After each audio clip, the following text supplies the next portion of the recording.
Okay, this is David, who says, we have friends who do not celebrate Christmas because they say December 25th is really a pagan holiday.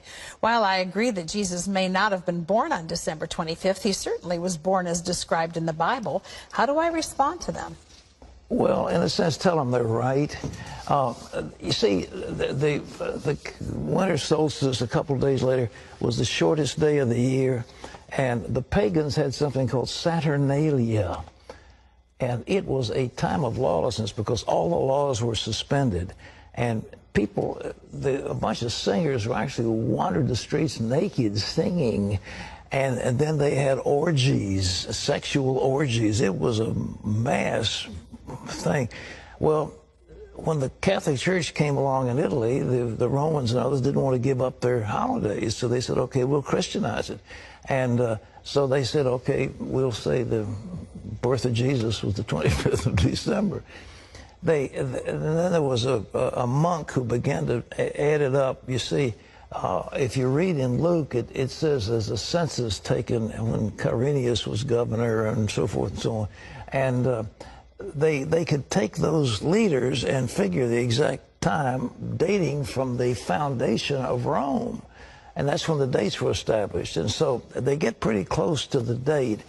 But to say it's the 25th, shepherds were out abiding in the field. It gets a little cold at night. I mean, were they out there in the middle of winter?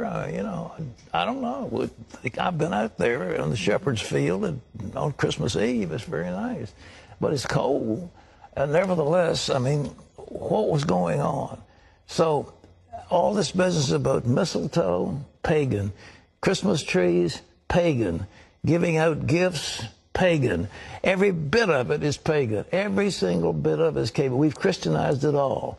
And so that's good. And so we have time. We celebrate for Jesus. Everybody gets all misty-eyed. But the truth is, they're all pagan. But the birth of Jesus. But the intent of the heart is what it's about. Exactly. So we have Christianized all these things. We give gifts in the name of Jesus. We celebrate his birthday. And it's a nice thing. And so I'm very delighted. And I like Christmas. But I tell you, the best Christmas I ever spent in all of my life, my best Christmas, all of my life, was spent in Jerusalem when we had no Christmas ornaments, none of this stocking, none of this, you know, all this stuff. But on Christmas Eve, we stood in Shepherd's Field and we sang, "O little town of Bethlehem, how still we see thee lie."